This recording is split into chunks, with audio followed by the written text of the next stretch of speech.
Hello friends, आप देख रहे हैं शुभम स्टेनोग्राफी यूट्यूब चैनल, जहां आपको एक से एक शानदार डिक्टेशन लिखने को मिलेगा। इस चैनल में आप सभी का स्वागत है। आज का डिक्टेशन 100 शब्द प्रति मिनट से बोला गया है, जो कि परिष्कृत आशुलिपि बुक से लिया गया है। तो फ्रेंड्स, ज़्यादा देर न करते हुए आप सभी रेडी हो जाइए।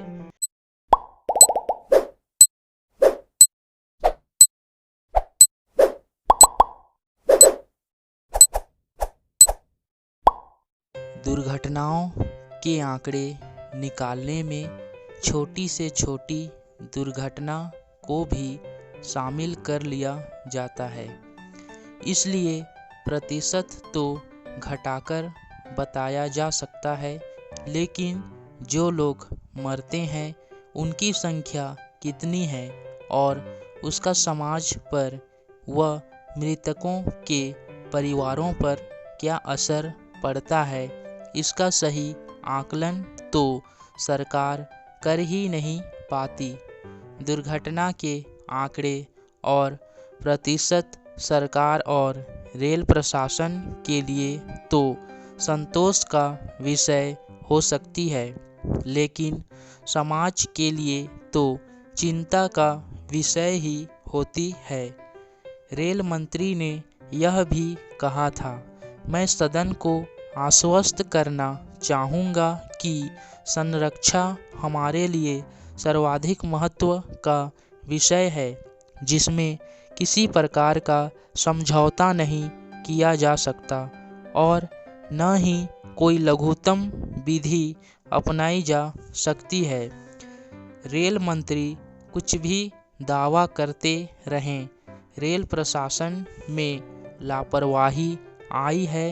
रेल पटरियों के रखरखाव का जितना ध्यान रखा जाना चाहिए वह नहीं रखा जाता।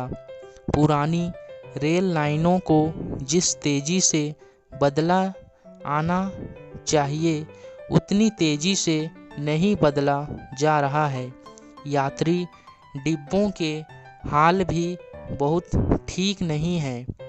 हो सकता है साधनों की कमी हो, लेकिन एक यात्री को एक स्थान से दूसरे स्थान तक सुरक्षित पहुंचाने की जिम्मेदारी तो रेलवे की ही है।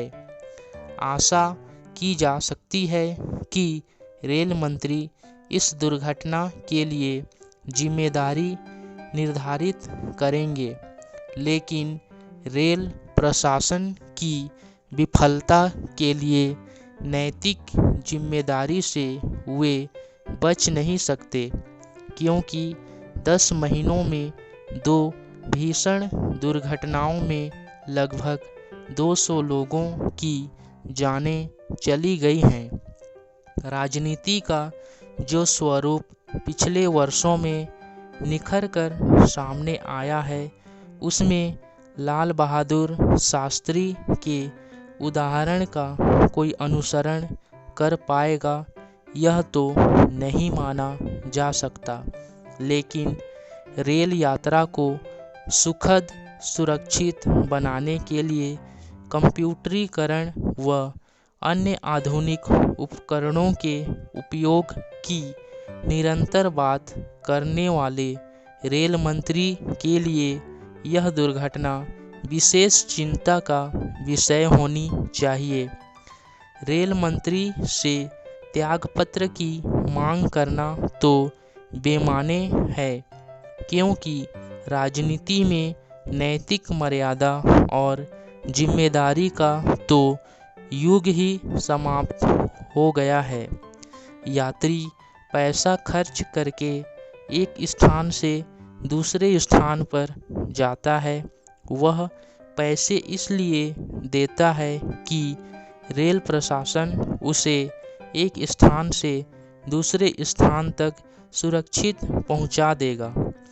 रेल यात्रा में मरने वालों के परिजनों को मुआवजा देकर कोई भी शासन अपनी जिम्मेदारी से कैसे बरी हो सकता है, यह भी एक विचारणीय प्रश्न है।